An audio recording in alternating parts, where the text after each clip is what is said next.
بُصّي بقى، أنتِ لازم أول ما تشوفي الفيديو هتقومي على طول تعمليها. جرّبتِ تحطّي البيض على العسل الأسود؟ تعالي نجرّب مع بعض. تعالوا نسمّي الله ونصلّي على رسول الله عليه الصلاة والسلام ونعمل أحلى cookies زيّكم بالضبط. يالّا بسرعة بقى حُطّي اللايك واعملي share للفيديو وكل الكومنتات تسلم إيدِك يا دودو. ويالّا نسمّي الله ونصلّي على رسول الله عليه الصلاة والسلام ونجيب بولة وننزل فيها بكوباية من العسل الأسود. وكمان اكسري عليها بيضاية بدرجة حرارة المطبخ وسنة فانيليا وعليها نص كوباية من السمنة، مش أكتر من كده. وتقريبا المقادير بتاعتنا خلاص انتهت. هنقلب بقى كويس جدا وهنخلط كل المكونات اللي احنا ضفناها دي اللي هي بسيطة جدا جدا، وإن شاء الله تلاقيها في مطبخك بدون بقى سكر وغلبة كتير ولا لبن ولا زبادي ولا أي حاجة خالص. قلبنا كويس كده البيض مع السمنة مع العسل، ونبتدي نسمي الله وننزل بأول كوباية من الدقيق.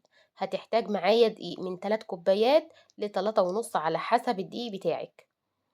هنبتدي كده نقلب، وفي الوقت ده طول ما انت واقفة اذكري الله وصلي على النبي كتير عليه الصلاة والسلام عشان الحاجة تطلع معاكي زي العسل وفايضة وزايدة زي ما أمهاتنا كده عودونا وعلمونا وأجدادنا زمان. هنقلب كويس جدًا كده الأول بالمضرب. هنضيف تاني كوباية، هنضيف بقى على تاني كوباية إيه، هنضيف رشة ملح صغيرة أهي كده، سِنّة صغيرة كده، ونُص معلقة صغيرة من البيكنج باودر. قلّبي وابتدي قلّبي بالمضرب، واحدة واحدة كده. تقل معايا المضرب خلاص نبتدي نشيله ونستخدم إيدينا. يالّا نسمّي الله ونجيب نُص كوباية تاني من الدقيق. في الوقت ده تضيفي الدقيق بقى واحدة واحدة عشان ما يزيدش معاكِ الدقيق. أهو كده. في الوقت ده طبعًا العجينة بتاعتِك بتكون بتلزق جدًا، جدًا.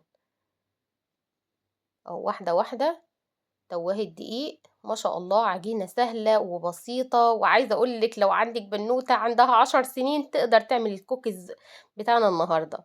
خطير وسهل وبسيط، وبقى عايزة أقول لكم قيمة غذائية عالية جدًا، جدًا. يعني ولادكم لو ما بيحبوش العسل الأسود ياكلوه، فأنتِ هتديه لهم كده وأنتِ مطمئنة.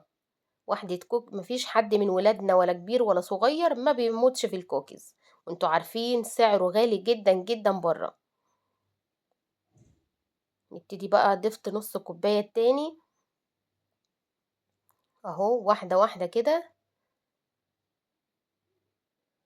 عايزة كلّكم بقى تكتبوا لي بتتابعوني منين، وزي ما باقول لكم ما تنسوش كده من صالح دعواتكم بصلاح الحال لكم بالمثل.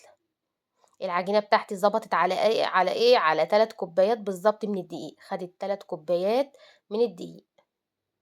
هاعرفها منين؟ اختبرناها أهي بتبقى عاملة معاكِ زي العجمية كده وبتسيب من إيدِك. صاج بقى فيه دهنة خفيفة جدًا من الزيت بمنديل كده زي ما أنتِ شايفة. أيوًا كده، برافو عليكِ. يالّا نجيب الشوكليت شيبس ونبتدي نكوّر بقى زي ما أنتم شايفين. هي في الوقت ده مش بتلزق بقى ولا حاجة خالص. نبتدي نضغط عليها ضغطة واحدة وفي الشوكليت شيبس. حطّي بقى الكمية اللي أنتِ عايزاها. في الوقت ده كنت مولعة الفرن على درجة حرارة 180 عشان يسخن معايا كده قبلها بربع ساعة قبل ما أحط الصاج فيه.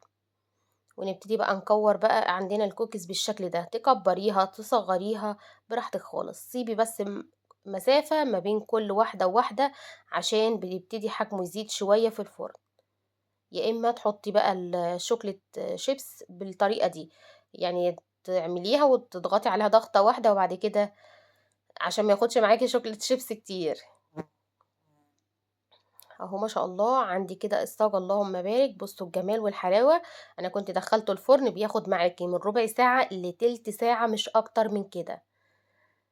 بسكوتة تحفة تحفة. عايزة أقولك فيها سنة قرمشة كده وبتدوب في البق كل صغير وكبير.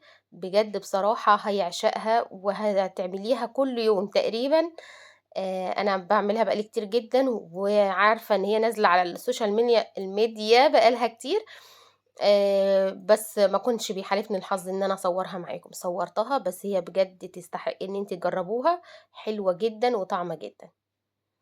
أحلى كوكيز في الدنيا، اللهم بارك، تحفة، بتقولوكوا كلوني، خطيرة.